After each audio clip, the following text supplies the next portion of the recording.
What is up, Wholesale 2 Million family? We're back with another interview. As far as in, this is not the first subscriber interview, but Alex closed on a virtual deal that he made 11G. I'm going to have him share with you guys the whole entire process of exactly how he did it, so that way you can copy and duplicate and do one for yourself. Okay, so Alex is in Maryland, but he did this completely virtual in another states, where you've never obviously met the seller, seen the property, and he's able to get this done. So hopefully that this video will add a lot of value to you, and it will help unclear a lot of things that you are trying to figure out that maybe for some of you, you're trying to go virtual. But I want you to understand, virtual wholesaling doesn't mean that you have to do this in a completely different states. It just means that you never met the seller or see the property or have to meet up with the buyers. So whether that property is 5 minutes or 15 minutes away from you, if you have never met the seller, never seen the property, never met up with the buyer, and you're able to do this and lock this up and get it closed all over the phone,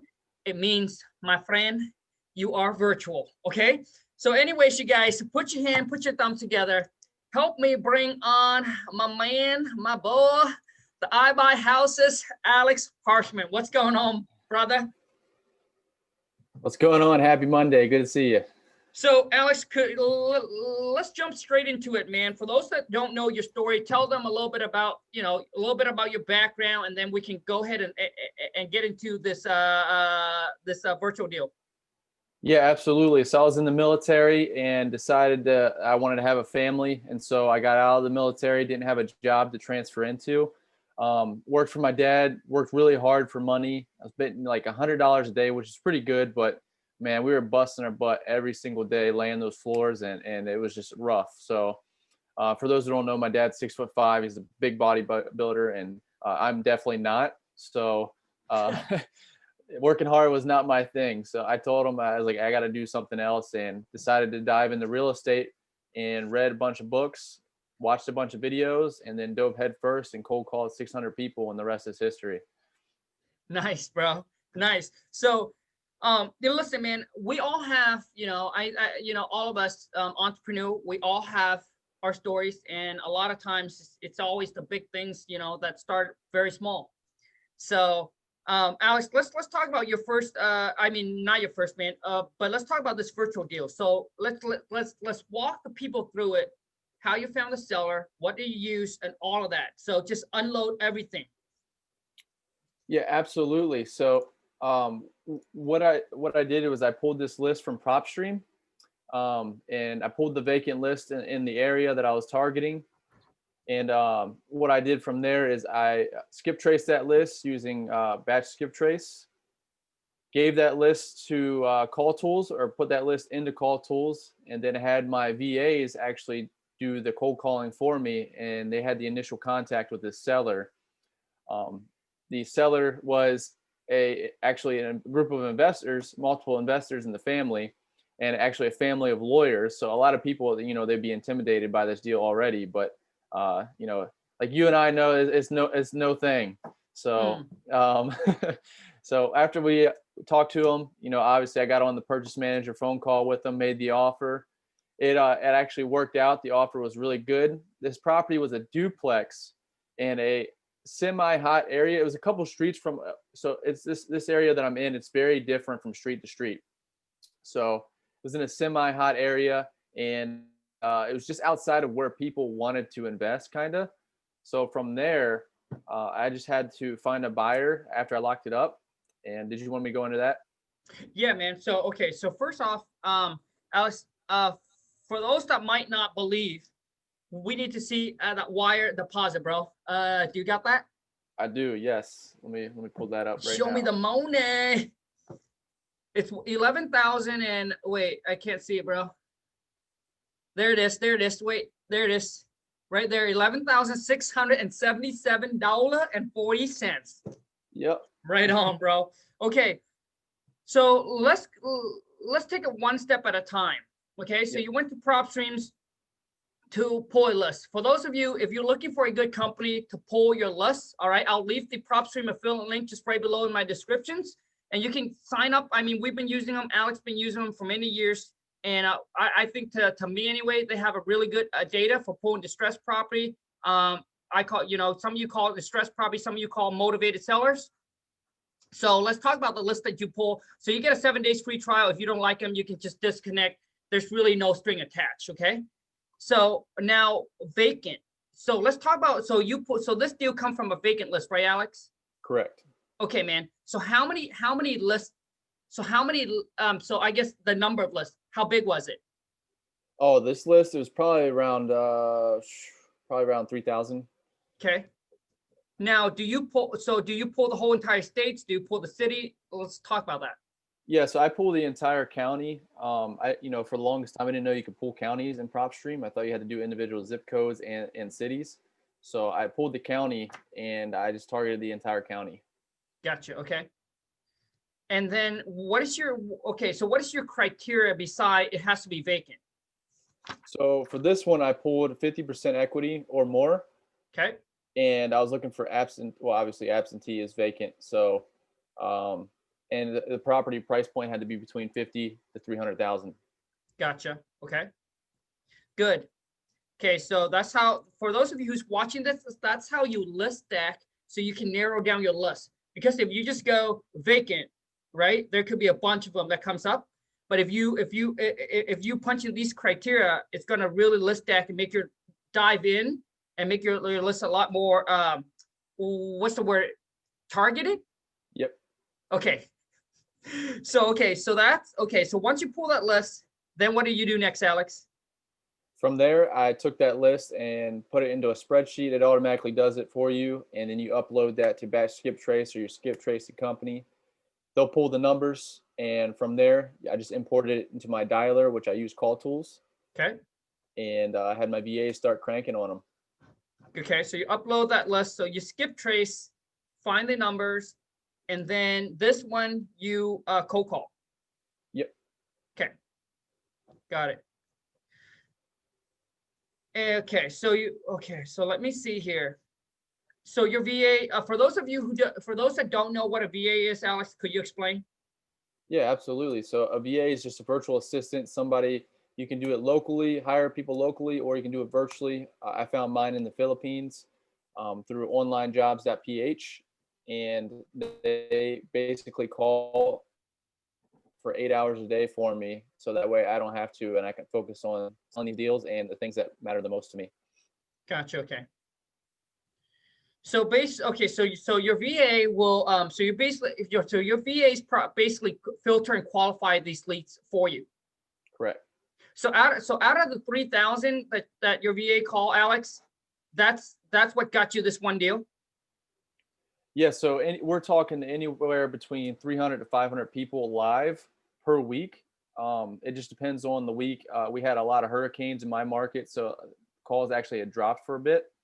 But yeah, we're just cranking out the calls, making anywhere from actually 3,000 to 4,000 calls a day. Gotcha. Okay.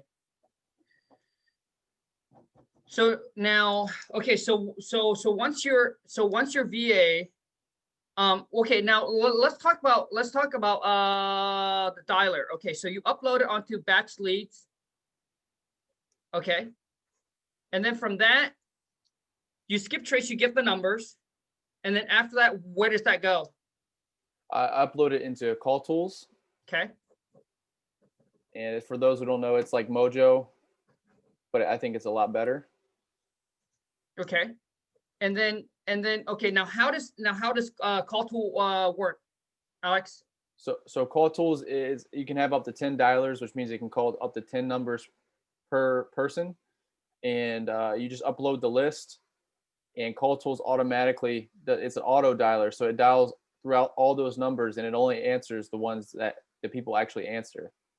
So it cranks through all these numbers, and yeah, whoever answers, and you get that live call right there.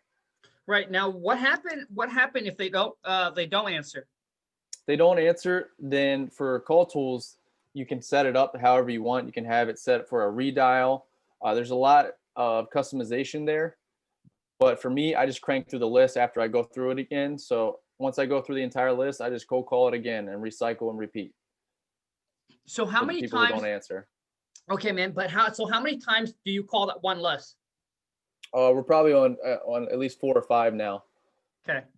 So you would call the same list 4 to 5 times. Yeah, I'll probably call it about 10 times. Okay, 10 times. So you call them 10 times until now. What do you do after you call them 10 times and no answer? From there, I just recycle the people who don't answer, and I specifically target those only. My goal is just to keep recycling this list until, you know, it hits zero, because there's always leads out there. Gotcha. Okay. Now, for those of you who's not familiar with batch leads, you know, batch lead, you can also send text message as well. That's what Alex used. That's what we use as well. And now I will leave my link right below with them as well, if you guys want to go check them out. I guess you get your first 500 texts for only like $1. So I'll leave my affiliate link right below in the description if you guys want to go check it out. Now, so when you get into call tools, Alex, after you call them 10 times, do you do anything else, or do you go and pull a new list? From there, I go and pull a new list, and I recycle them into the new list. So the leads that didn't answer, and it kind of snowballs. So I'll have the leads that haven't, let's say out of that 3,000, there was 1,000 that didn't answer. I'll take that 1,000 and put it into the new list that I skip trace and cold call. Right now, we're strictly cold calling and virtually driving for dollars. So do you send them a text message or no? Right now we don't know, but that is Okay. in the works. Got it. Okay, now so you call, you got the seller on the phone. Now let's talk about the phone call that you have with the seller on locking the property up, because people probably want to know how long you lock it up, what kind of earnest money do you put down, etc. Absolutely. So the first foremost, you have to have a great script to control that phone call, whether it's you or your VA. So once we filtered them, made sure they were motivated, they had a price that was reasonable that we could negotiate, I called them back and I made the offer, and we locked it up for 60 days on contract. And then we also put down $100 on the EMD, the deposit. Gotcha. Okay. So 100 for the earnest money. So you lock it up on the contract for 6 days. Now, what was the seller asking price? Hello? The seller was asking around, can you hear me? Yep, I can hear you. Awesome. Yeah, the seller was asking for 75,000, Okay. and we got him down to 60,000. Okay. And what was the estimated rehab? For this one, it was hard to tell. You know, the seller told us it could take anywhere from between 60 to 70,000, but he also told us 35,000 is what he got a quote from for his contractor. So I just, you know, did the happy medium there and guessed for 50,000. Okay. And what's the ARV on this property? About 180,000. Okay. Now, for some that are starting out, the beginner, Alex, they probably don't know, like, so what formula do you use to lock these property up on the contract? Yeah, so I try to figure out whether it's going to be a flip or a rental right away. And then from there, the formula never changes, but it definitely helps to know who your audience is going to be when you're targeting for a buyer. But 70% to ARV is what I go for minimum, minus repairs, minus your fee. So I like to make between 10, 15 to 20,000, and that's what I factor into my offer. Got it. Okay. Okay, so you got 60 days in contract with the seller with $100. Now, after the seller signs the contract, what do you do next? From there, I go out and get photos of the property. I have boots on the ground, and actually, I found an app that's called TaskRabbit, and you can find people who will go out there and just do mediocre tasks for you, whether you're showing a property and you need them to mediate it, or you want them to take photos for you. And I actually found a realtor on there who now shows my properties, and she takes photos for me for $25 a piece. Oh, wow. Every time she goes out, it's $25. Wow. Okay. And so what's the site again? It's called TaskRabbit. Like rabbit, like a bunny rabbit? Exactly. That's crazy, bro. Okay, so you came in contact with a realtor, $25? $25 a pop. Dude, I didn't even know that. Okay, $25 a pop. So they will go out and they will show the property and take picture for you? They'll do whatever you want. So this is like an Uber for tasks, basically. Wow. Task Rabbit. Very catchy. Okay. Wow. I didn't know that. So 20. Okay. So the agent went out there and took pictures for you. Yep. And she'll even put lock boxes on for me and buy the lockbox and everything. And she just charged me Gotcha. for materials. Okay. Now after that, how do you market for the buyers? So immediately I market whether I have the photos or not, just to see if I get any interest. But I like to go on to the RIA, so the Real Estate Investors Association website, and advertise on there. I like to go on Facebook investor groups in my area. And then I also like to pull the cash buyers for the area that it's in. And then I'll cold call those realtors. I'll probably try to get around 8 to 10 realtors a day, make contact with them. And that way I can have them bring me a buyer, and they do all the, the heavy lifting for me. Gotcha. Okay. Now, so those are some resource where Alex pretty much share with you guys where you guys can find the buyers. So now where did the buyer came off for this deal? So actually this was a JV deal, and the assignment fee was actually 25,000. Oh, wow.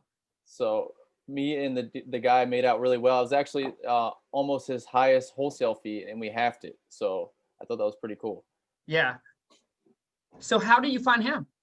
So I cold call We Buy Houses websites in the area, and I knew right away, I've worked with other people who are wholesalers, JV, whatever, and usually 90% of the time they're tire kickers. So for me, I was looking for a website that was established. It had some, maybe like we've been around for 15 years or something. And I found 3 right off the bat, and I cold called those 3 people, and within the first 3 people, I found somebody who was like, hey, I can sell this in 48 hours if it's a deal. So I sent it over to him. He said, this is a deal all day. Mind you, I've been marketing this to my buyers, trying to find buyers for over a month, and I didn't get anything. I had a buyer interested. He wasted my time. Well, he didn't waste my time. I gave him 48 hours and he didn't drop the deposit off. So I said, all right, I'm going to try just a JV. I didn't do it on my own. So I'm going to find somebody to JV with. And this guy said, hey, I can sell it for 48 hours. Wow, man. Now, Alex, for those that don't know what a JV is, please explain. JV is just like a joint venture. And what that means is typically you work with somebody who either brings you the seller and you bring the buyer, or you bring the seller and they bring the buyer, and you guys split the commission however you agree. So in this case, we split it 50-50. He was pretty established. He knew, how to get things done. And I thought that was fair. Gotcha, man. Okay. So let's talk about the process on this buyer. So since you're doing it virtually, how did the setup go? So what I had to do is basically, with this property being vacant, it made it really easy to show. And once it had a lockbox on it, or easy access rather, they could pretty much go in whenever they want. I made sure I communicated and coordinated with the sellers, letting them know, hey, we're going out to the property. Let them know our contractors are coming out, so that way they don't get calls from the neighbors yelling at us. And from there, the buyer looked at it. They said, hey, we want it. And I'd actually renegotiated this property. I didn't mention that. I renegotiated it down to 50,000. Oh, So wow. I got a whole 10 grand off because we had a buyer under contract, and it was on a Friday, and it was after the title company had closed. So they didn't drop that deposit off. On Sunday, they told us that their contractor had got COVID, and so they were backing out of the deal after I'd already renegotiated and got a price, because they were locking it up at 60,000. So I renegotiated it down to 50,000 to make 10 grand. And I was actually JVing with somebody else on that too. And we're going to make 5K each. So once their buyer didn't perform, I didn't work with those guys anymore. I tried to find another person to JV with. And that's when I found this guy who found somebody for 25 grand more. Oh, wow. Okay. So hold on a second. So you got the property under contract for 60, right, Alex? Yep. Okay. And then how much do you send it out to the buyer for? I sent it out for 79. You sent out for 79, and the buyer came in. And so what did the buyer came in and offer you that actually backed out? So I have multiple serious buyers on my list who buy regularly, and they offered me around 35 to 40 grand total. Okay. And that's when I knew the rehab was a lot more than what was relayed to me. So I had to factor that in. And I asked a couple more people, and sure enough, 4 to 5 offers, all around 40, 50 was the highest that I got. Okay. I knew I had to either renegotiate farther down or find somebody who can bring, you know, a retail or higher end buyer. And that's exactly what I had to do. Gotcha, bro. So you still you still had it under contract at 60. Yep. Okay. So the buyer that came in and backed out, what price did he came in at? So the guys that were showing the property for me, that JVing with, they brought me a buyer for 60 grand. They said, this is the highest we can get. I think it's Got a it. great deal. I said, okay, let me do my thing. I'll go back, renegotiate, and try to make this work for everybody. And I told them, hey, we'll close in, you know, the next week, because that's what they told me, and we'll lock it up at 50,000. And they said, actually, I renegotiated down to 35,000, and they dropped it down to 50. So I offered 35, they took 50. Okay, so you went back to the seller, you renegotiate and offer them 35. Correct, from 60. Okay, and then you guys, okay, so for those of you who's watching this, so Alex got this under contract for 60, got a buyer that came in and said, hey, I would offer you 60, right? Yep. Yep, which is obviously where he's at. So there's no profit for him to make. So he went back to the seller and he renegotiates and he offered him 35. A lot of you will be like, well, why didn't Alex offer him, you know, like 55 or whatever? Well, a lot of time what you want to do is you want to start low. Because if you offer 55, you know, and the seller said, hey, I would do 58, then you basically don't have enough room in there, or your profit is very small. So a lot of you are afraid of rejection. So you're afraid to make the low offer. And a lot of times that can also cost you to make a larger spread on your wholesale fee. Just an FYI. So if you want to make 5K, you don't offer to make 5K, you offer down where you can make 15 or 20K, and then hopefully that you can arrive at that 5K. But if they accept the lower price, right, now instead of making 5K, you could have made 10 or 15K. So for those of you who don't know the strategy about renegotiating, is that Alex found a buyer, got a price locked in, got inventory, which is the seller's property, got a buyer that said, I'm ready to go and I would buy this amount. He went back, renegotiates, and turned a no deal into a deal. Now, my next question to you, Alex, is after this buyer here, and you lock it in, now you went back and you and the seller accept at 50K, and you lock it in. Now, did you tell the seller that of the closing date yet, or not, or because when this deal falls apart, how did you able to talk to the seller? Yeah, absolutely. So anybody who has done this before, it's kind of scary, because you tell them, hey, we're going to lock this up for a lower price. In exchange, we'll close next week. And that's what I told the seller. And sure enough, on Sunday, because he had not dropped the deposit off because it was a weekend, he backed out. And so now I had to relay that to the seller. A lot of people, they would probably draw that process out, maybe not even tell them. I would encourage you to tell them right away, like, hey, I just said, hey, our contractor got COVID. You know, we got to find a new one now. And, you know, we're still ready to close before the end of our agreement, the 60 days. So I didn't have to extend with them or anything. So I said, you know what, we're still going to be trying to close. You know, if you work with us, these are trying times. You know, we're going to do our best to close very quickly. And they weren't pressed for time. They were investors and realtors themselves. And this was just kind of like a property they just wanted to get rid of. So. Gotcha, man. Okay. So now let's talk about the buyer that actually comes in and close. So they went out, they did the walkthrough on the property, right, Alex, or no? Correct. Yep. Okay. So this new buyer that you found went out, and now did you send it out for 60, or how did they got $25,000 more? Yeah, so the guy that brought me the buyer on the second JV, I was trying to establish there, that actually did bring the buyer. I told him I'd advertised it for 75 because I dropped the price a little bit. And I said, you can advertise it for more if you want, or, you know, if you want to advertise it for the 75, it'll be a good spread for both of us if you can get that. And he said, I think this is a great deal. In 48 hours, I should have this under contract. And the very next day he did. Nice. Okay, so got you, man. So he brought a buyer. And how much of a deposit did this buyer put down? he made him put down, I told him, you know, we don't accept anything under 1,500. And he said, I'll get 2,000. So he Gotcha. brought up 2,000. So the buyer brought in 2,000, lock it up. And how quick was the closing? We closed within 14 days. The only reason why we didn't close in the first week was because the sellers it was an inherited, it was and it wasn't.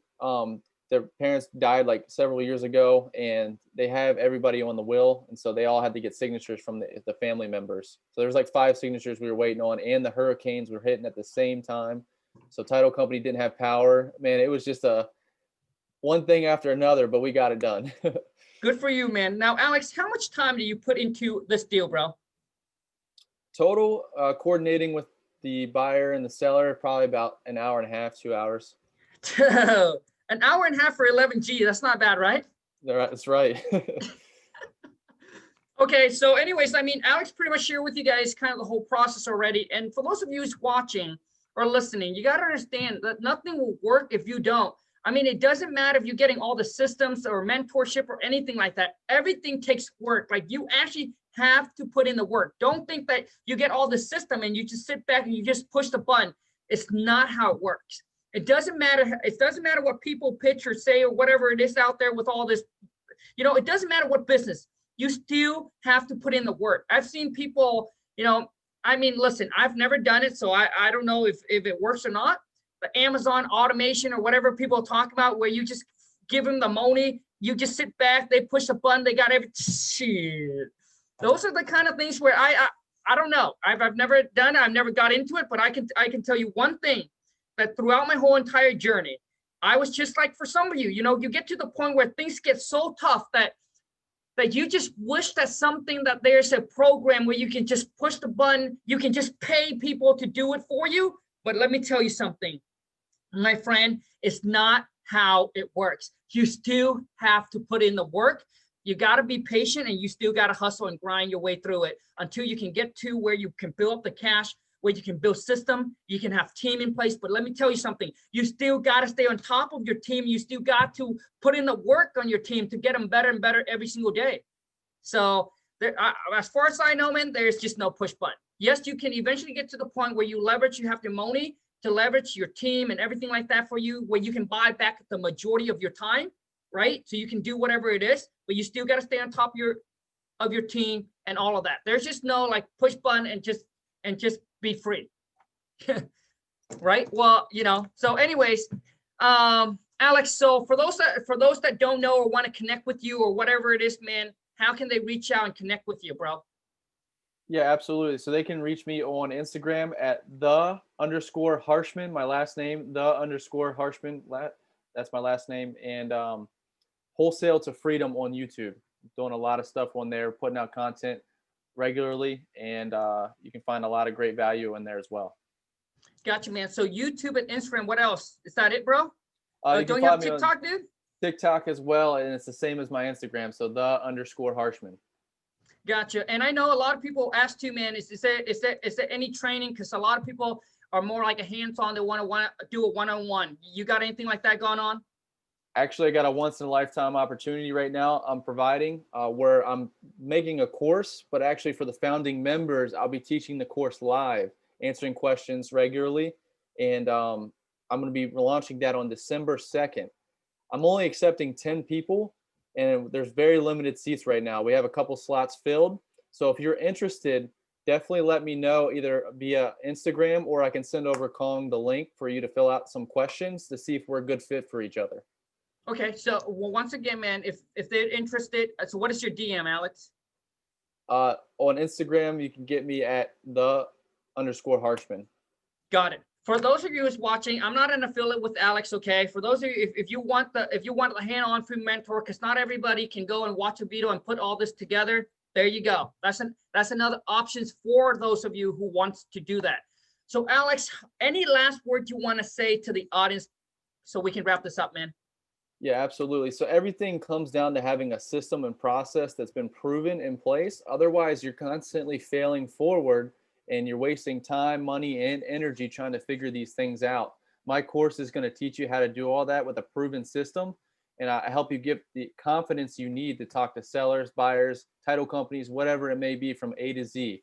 So if you want to check that out, go to that link that I'm going to send to Kong, or check out my DMs.